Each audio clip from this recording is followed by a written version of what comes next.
Պարոն Փաշինյան, վերջերս Ամերիկայի նախագահ Դոնալդ Թրամփը Truth Social-ում ավետել էր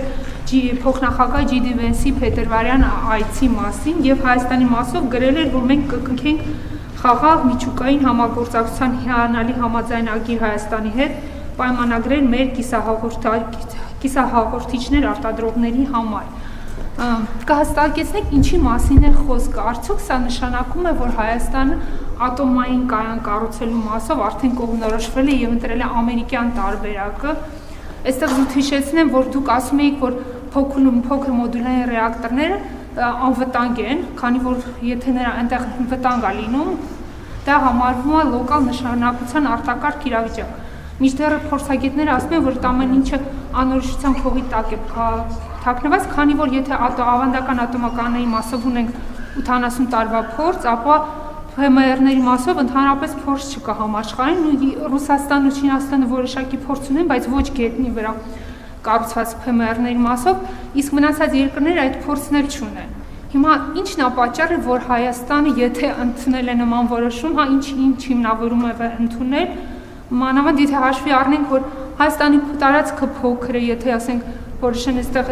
կառուցեն ու հանկարծ լինի ինչ-որ վտանգավոր միջադեպ, նույն Թուրքիան, որը համարվում է տարածաշրջանում ԱՄՆ գործընկերը, հիմնական գործընկերը ու նաև ՆԱՏՕ անդամ երկիր, ինքը Ռուսաստանի հետ է համագործակցում ատոմականների կառուցման հարցով։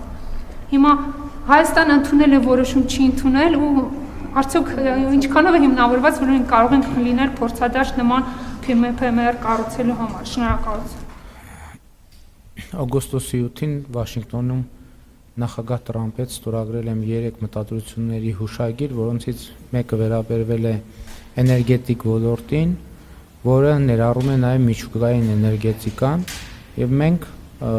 մեր համագործակցությունները զարգացնում ենք տարբեր երկրների հետ, ովքեր տիրապետում են միջուկային տեխնոլոգիաների։ Ինչ վերաբերում է ձեր նշած փորձագետներին,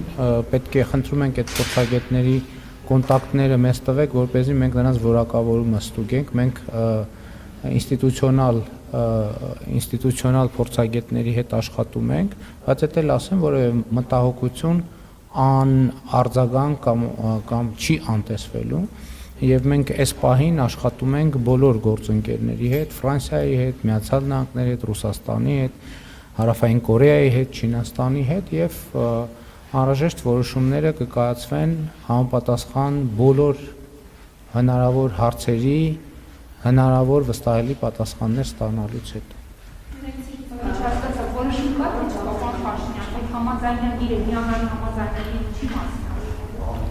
Հիանալի համաձայնագիրը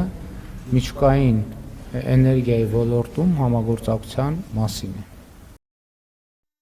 Հավանիչ տեսանյութը եւ բաժանորդագրվիչ նորությունները բաց չթողնելու համար։